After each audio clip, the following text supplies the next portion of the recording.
dari pihak ajaran agama orang-orang tertentu itu ada yang mengatakan saya ini orang musyrik, orang ajaran sesat, orang ajaran kafir.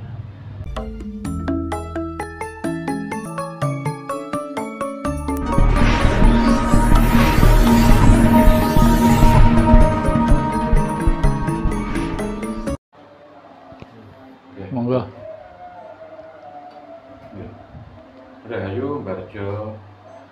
Rahayu. Sugeng panggihan, mari puji syukur panggihan kalian keadaan sehat walafiat, sehat terwaras. Pada kesempatan kali ini saya ingin juga langsung harus ini sebentar. Pada kesempatan kali ini tetap kita akan membahas tentang masalah ilmu Jawa, khususnya ilmu yang kita kenal memang sangat luhur, asli dari Nusantara.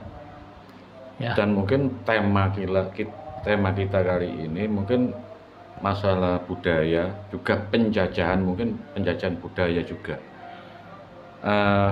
Mengawali pertanyaan mungkin gini, mengapa ajaran kejawen itu yang begitu halus, begitu luhur, dan sangat tinggi sekali itu kok banyak yang menganggap itu sesat? Dan yang menuduhkan itu kebanyakan dari para penganut agama-agama pendatang, gitu, Pak. Ya. Nah, terus apakah hal itu juga istilahnya menjadikan diri kita itu kenapa kok tidak menunjukkan kepada mereka bahwa kita itu sebenarnya tidak seperti yang mereka tuduhkan gitu. Nah, nggih. Pripun untuk wedarannya itu, Mbak Jo, monggo dipersilakan. Matur suwun. Nggih. Saya jaringipun kula matur kata-kata, mugi-mugi wilujeng pepanggihan kali menika saking padepokan Nimbang yang ada di bawah Gunung Dingglik ini. Nah, nggih, matur suwun. Janjanipun menika nggih. Niku kula matur sketsa bahasa Indonesia apa bahasa daerah nggih, campur-campur nggih. Nggih, campur-campur mawon Nggih, nggih. nggih. Bahasa Indonesia mawon, aja kersane Ngaten nggih. dipahami.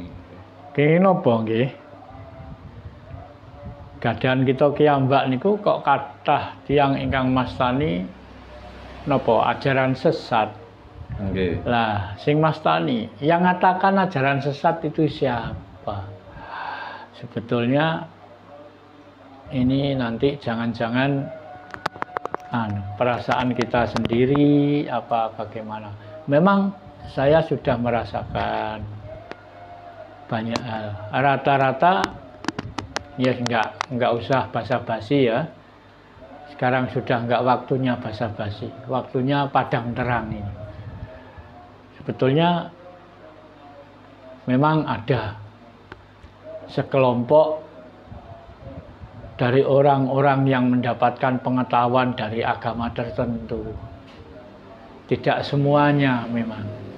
Tapi memang banyak orang yang mengatakan, wah, ajaran Jawa itu dibilang ajaran sesat dan ajaran musyrik dan macam-macam, dibilang kafir. Bahkan saya sendiri ini tidak hanya 1-2 orang, saya nggak usah mengatakan orangnya.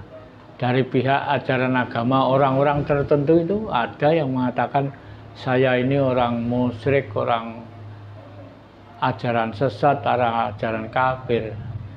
Cuma sayangnya gimana saya menerangkan pada orang itu? Wong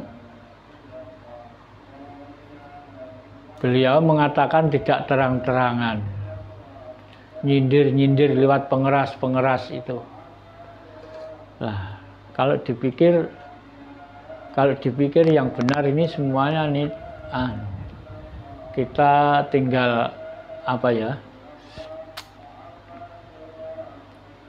tinggal membebankan pemerintah sebetulnya. Pemerintah kita ini tahu apa enggak tentang orang penghayat ini. Karena penghayat ini kan seluruh Indonesia. Penghayat ini kan pribumi, bukan pendatang. Tapi bagi saya sendiri, ya ada orang sekelompok penganut ajaran agama tertentu mengatakan ajaran Jawa atau ilmu Jawa dikatakan sesat lah, dikatakan musyrik lah, orang yang memakai tuntunan Jawa dikatakan orang kafir lah. Itu sudah banyak, bukan hanya sekarang saja, bukan 1-2 tahun saja. Saya ingat mulai, seingat saya ini, mulai tahun 65, setelah itu banyak orang-orang yang mengatakan ajaran Jawa itu dikatakan kafir, dikatakan sesat. Saya ingat benar itu. Sesudah tahun 65, 1965, marak-maraknya, berkembangnya agama di Indonesia, khususnya Islam kan semenjak itu. Mulai 65 itu? Iya, setelah 65 itu, setelah pecah perang saudara tahun 65 itu, ini mulai berkembangnya ajaran Islam di Indonesia lah. Sejak itu, waktu itu banyak orang-orang Jawa, orang-orang kita, orang pribumi yang menjadi dikambing hitamkan itu. Nah, banyak. Nah, waktu itu saya masih kecil, tapi sudah ingat, saya sudah kelas 2 kok. Saya sudah kelas 2 SD waktu itu. Jadi ingat betul saya. Malah ada baris-barisan itu yang bawa pedang, ada yang bawa tongkat, penjalin itu, walah wes. Yang ingat betul saya. Jadi berkembangnya Islam di Jawa khususnya itu berkembang pesat itu setelah tahun 65. Jadi istilahnya pemaksaan ya, Boy? Bisa juga dikatakan gitu. Iya, pemaksaan. Memang politik itulah. Politik itulah politik. Kalau sekarang masih ada orang yang menganggap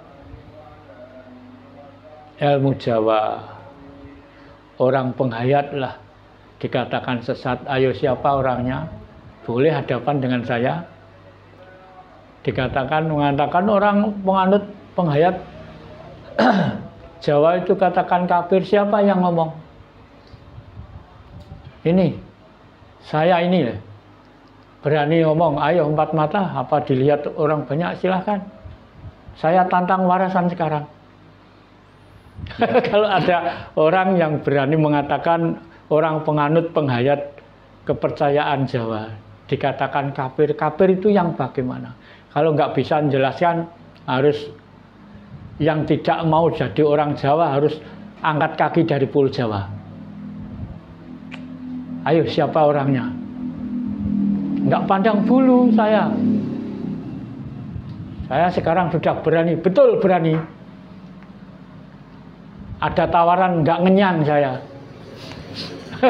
Ini yang ngomong ya, Harjono, orang Tuban asli ini. Yang disebut Bopo Harjo atau Mbah Harjo, ini orangnya. Asli orang Tuban ini.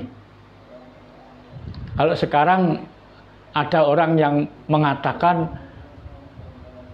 orang menjadi penganut ajaran Jawa dianggap sesat, dianggap kafir, musyrik dan sebagainya. Ayo siapa orangnya? Ini. Kalau mau hadapan dengan saya. Maaf Bapak, saya potong ya sebentar.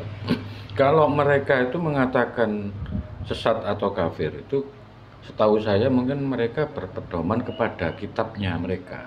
Ya. Jadi menurut kitabnya mereka itu, ya, apapun yang tidak sesuai atau yang tidak sama dengan cara peribadatan untuk ritual menyembah kepada Tuhan, itu dikategorikan menurut mereka itu sesat.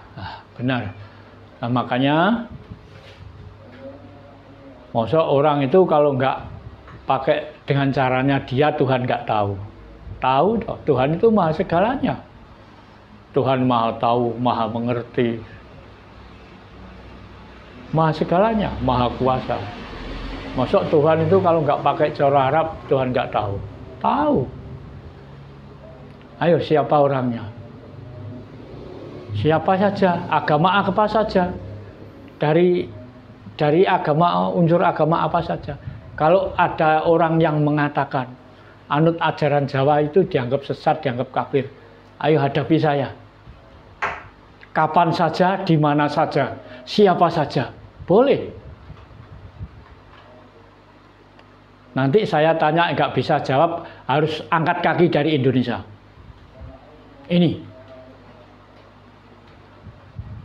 Ini bukan main-main. Karena bangsa kita ini sudah terlalu lama didoktrin oleh sebuah agama. Doktrin itu pembodohan. Sampai sekarang ini masih banyak doktrin. Iya, iya. Coba ini, betul. Ada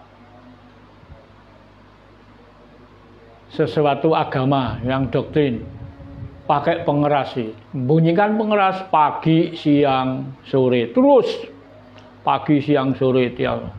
Kalau pagi itu pukul 3:30 apa jam 4 itu sudah bunyikan pengeras. Ini doktrin sebetulnya, pembodohan bagi bangsa Indonesia. Siang,